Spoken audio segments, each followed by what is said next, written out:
আমি একটুখানি কাজ করতে আসছি সবার লাস্টে, একটু চালাক না হলে হয় না, এজন্য যেখানে বেড়াতে যাই একটুখানি দেরি করে যাই যেন আমার কোনো কাজ না করতে হয়। সবাইকে আসসালামু আলাইকুম, welcome back to my RG Jyotish blog channel. আমি যাচ্ছি একটা ইফতার দাওয়াতে, আজকে ভাবলাম আপনাদের সাথে ভিডিওটা শেয়ার করি। আর বলতে বলতে দেখেন চলেও আসছি। যদিও আমি যেখানে দাওয়াতে যাই না কেন সব সময় খালি লেট করে ফেলি, এই জন্য আমাকে সবাই মিসেস লেট বলে। আর এই যে আসার পরপরই দেখি যে বাসা একেবারে পুরো ভাজা পোড়া থেকে সব শুরু হয়ে গেছে। আর দেখেন যে কিচেনের কি অবস্থা। আসলে এটাই কিন্তু একটা অন্যরকম সৌন্দর্য যে রমাদানে ইফতারের সময়, ইফতারের আগ মুহূর্তে আমাদের বাঙালির যত মানুষ আছে সবার বাসার হচ্ছে এরকম একবারে পুরো একটা নাজেহাল অবস্থা থাকে। তো দেখছি যে আপুরা সবাই মিলে এখানে ভাজা পোড়া সব কিছু শুরু করে দিচ্ছে আর কি, একেবারে একটা ইফতারের তোড়জোড় শুরু হয়ে গেছে। তো আমিও গেলাম, আর আমি যাওয়ার পর একটু টুকিটাকি ভিডিও করছিলাম। দেখেন কি কি আইটেম যে করেছে আপু। তো দুই আপু মিলে হচ্ছে অনেক কষ্ট করে এগুলো সব কিছু করছে। আর এই যে এই পাশে বেক টেক করা হচ্ছিল আর কি, পিজা ছিল, তারপর চিকেন তান্দুরি ছিল। আর এই যে এই জিলিপিটা হচ্ছে আমি বানিয়েছিলাম। তো জিলিপিটা এনে সুন্দর করে সাজিয়ে দিলাম। তার আগে আমি এখানে এসে দেখি যে প্রায় হচ্ছে পুরো টেবিল ভরে গেছে খাবার দিয়ে আর কি, অর্ধেকটা আপু ওরা সবাই মিলে করে ফেলছে। তো একটু জাস্ট টুকিটাকি হেল্প করছিলাম। এ পাশে ভাজা পোড়া শেষ, তারপর তার সাথে হচ্ছে ফ্রুট কাস্টার্ড ছিল। এই ফ্রুট কাস্টার্ডটা এত বেশি মজা ছিল, মাশাআল্লাহ অনেক অনেক ইয়ামি হয়েছিল। তার সাথে পাটিসাপটা পিঠা ছিল, আর ফ্রুটস তো ছিলই এক এক রকমের। তো এই যে দেখেন পিৎজাটা কিন্তু বেক করা হয়ে গেছে, আর এখন আপু হচ্ছে পিৎজাটাকে কাটতেছে। তো এই পিৎজাটা একেবারে দুইটা ফ্লেভারে ছিল, একটা হচ্ছে পেস্তো আর আরেকটা হচ্ছে এমনিতে আর কি মাশরুম টাশরুম চিকেন টিকেন হাবিজাবি এগুলো দিয়ে সব কিছু দিয়ে করা হয়েছে। তো পিৎজাটা অনেক মজা ছিল। আর ইফতারের সময় যেহেতু এটা একেবারে গরম গরম সার্ভ করা হয়েছিল, অনেক ভালো লেগেছে খেতে। আর তার সাথে শরবতের আইটেম আমাদের একটাই ছিল, যেহেতু এত এত খাবার শরবত বেশি খেলে কিন্তু পেট ভরে যায়। তো জাস্ট আর এর থেকে বেশি কিছু করা হয় না। আর এখানে হচ্ছে মিন্ট গ্যাস যে পানিটা পাওয়া যায়, গ্যাসের পানিটা, সেটা। আর সাথে এটা লাইক আপনার হচ্ছে স্প্রাইটে টাইপের আর কি, নিজের হাতে বানালে যেরকম হয় ওরকমভাবে বানানো হয়েছে। তো অনেক রিফ্রেশড একটা ড্রিঙ্কসের ছিল এটা, আসলে খুব ভালো লেগেছে। কারণ এত এত ভাজা পোড়া এত রিচ ফুড খাওয়ার পর এই ড্রিঙ্কসটা অনেক বেশি হেল্পফুল। আমার মনে হয় যে এমনিতে চিনির শরবত অন্যান্য কিছুর থেকে এটা আরও বেশি ভালো লাগবে খেলে, এইরকমই মনে হয়েছে। আর তার সাথে এই যে দেখেন এটা হচ্ছে তেহারি ছিল। তেহারিটা আমরা ইফতারের পরে খেয়েছি, লাইক ডিনার। তো তার সাথে এখানে যে কি সুন্দর একেবারে টাটকা টিউলিপের ফুলগুলা ছিল, ফুলগুলো অনেক সুন্দর, দারুণ একটি স্মেল আসছিল সাথে।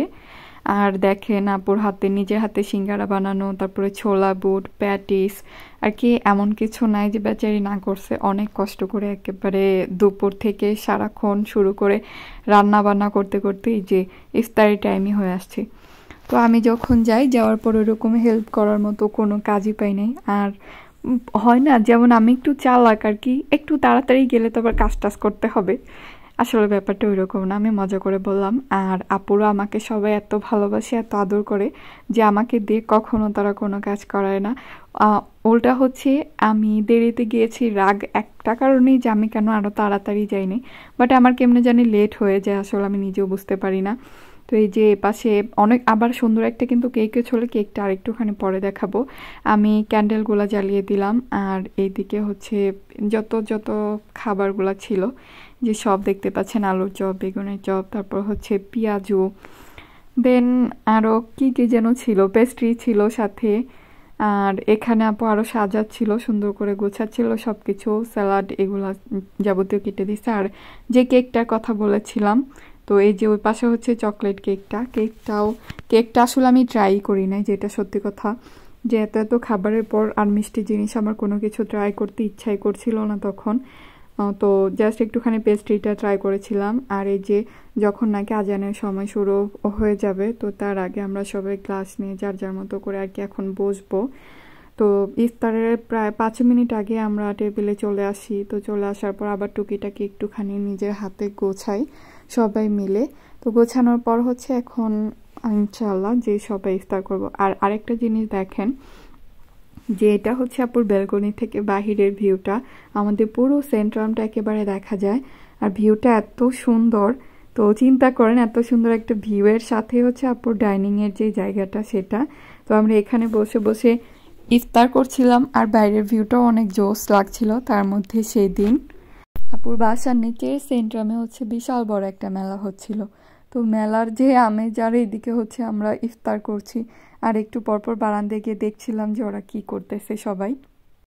আর তার মধ্যে এখন আস্তে আস্তে ওয়েদারও ভালো হয়ে যাচ্ছে, খুবই ভালো লাগছে। তার আজকে সত্যি সত্যি অনেকটা গলা শুকিয়ে গিয়েছিল, কারণ 19 ডিগ্রি, প্রায় 19-20 ডিগ্রির মতো সেলসিয়াস হয়ে গেছে বাইরে।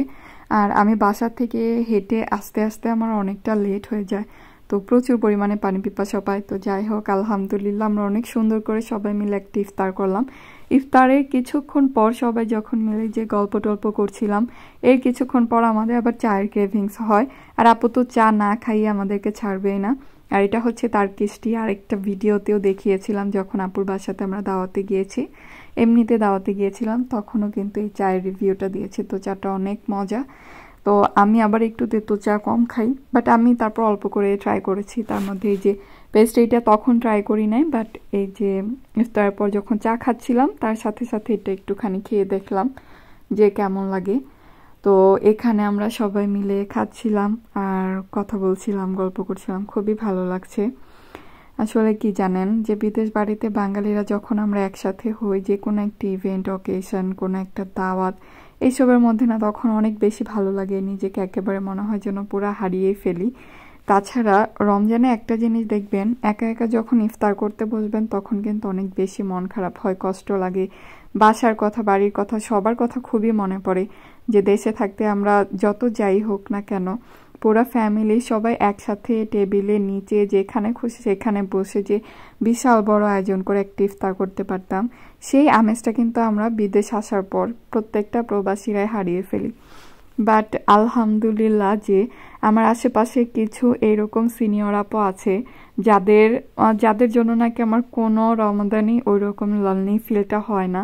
আমার ভীষণ ভালো লাগে, আর সবাই আমাকে এত বেশি ভালোবাসে, এত বেশি আদর করে যে কি বলবো। তো এখানে আমরা হচ্ছে ভাইরাল রিপন ভিডিওর একটা ফানি কন্টেন্ট বানাচ্ছিলাম আর কি, একটা ভিডিও বানাচ্ছিলাম। সেই ভিডিওটা আমার পেজে চাইলে আপনারা দেখতে পারেন। আর সবাই আমার পেজটাকে কিন্তু ফলো করে দিবেন, আর যে জ্যোতিষ ব্লগ লিখে ফেসবুকে সার্চ করলে চলে আসবে। তো মজা করতেছিলাম আর সবাই আড্ডা দিচ্ছিলাম। এই ছিল মাশাআল্লাহ আজকে আমাদের এই ইফতারের সুন্দর একটা আয়োজন আর সুন্দর একটা দাওয়াত। তো যে নাকি এত কষ্ট করে খাওয়ালো তার জন্য সত্যি অনেক ভালোবাসা আর অনেক দোয়া রইল। তো সবাই ভালো থাকেন, সুস্থ থাকেন, দেখা হচ্ছে নেক্সট অ্যানাদার কোনো ভিডিও কিংবা ব্লগে। আর আমার ভিডিওগুলো আপনাদের কাছে ভালো লেগে থাকলে অবশ্যই কিন্তু আমার চ্যানেলটাকে সবাই সাবস্ক্রাইব করে দিবেন, আর আমার পেজটাকে ফলো করতে ভুলবেন না। তো আজকের মতো এই পর্যন্তই, ভালো থাকেন সবাই, দেখা হচ্ছে নেক্সট অ্যানাদার কোনো ভিডিও কিংবা ব্লগে। আল্লাহ হাফেজ।